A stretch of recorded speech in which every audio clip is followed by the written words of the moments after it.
2021 সালে বাংলাদেশে ডায়াবেটিস রোগীদের সংখ্যা ছিল 1,30,00,000 মতো।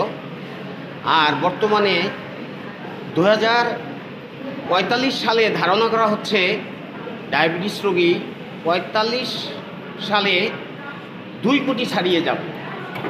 তাই সবাই সচেতন থাকুন এবং নিজেদের প্রতি খেয়াল রাখুন। ডায়াবেটিস হয়ে গেলে নিয়মিত পরীক্ষা করুন এবং ডাক্তারকে দেখিয়ে সময় মতো ওষুধ খান এবং নিজেকে নিয়ন্ত্রণ করুন। এই যে দেখুন, আমি ডায়াবেটিস হাসপাতালে এসেছি।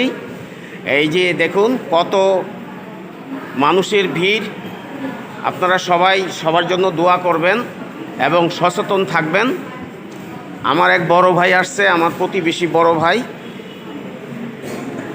আপনার কতদিন থেকে ডায়াবেটিস ভাইয়া? আমার ডায়াবেটিস প্রায় 12 সাল থেকে। 12 সাল থেকে, এটা 25 চলছে। তো এখন আল্লাহ দিলে কন্ট্রোলে আছে তো, নিয়ন্ত্রণে আছে তো? একটু সমস্যা হয় মাঝে মাঝে। বাংলাদেশের কুড়িগ্রাম অবহেলিত জেলা ডায়াবেটিস হাসপাতালে আপনি নিয়মিত সেবা নিচ্ছেন। জি এখানে সেবা ভালো আছে তো? জি আছে। যাক, মার্শাল্লাহ।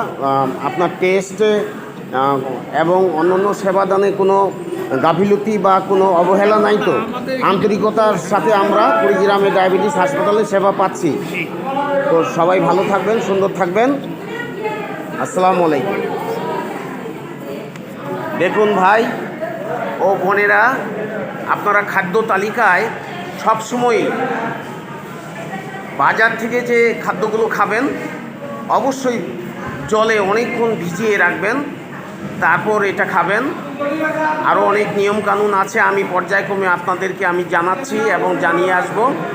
আমি উপকারী কন্টেন্ট তৈরি করি, আপনারা সাথেই থাকুন, অনেক কিছু শিখে নিন এবং নিজেকে দীর্ঘায়ু লাভ করুন। ভালো থাকুন সবাই।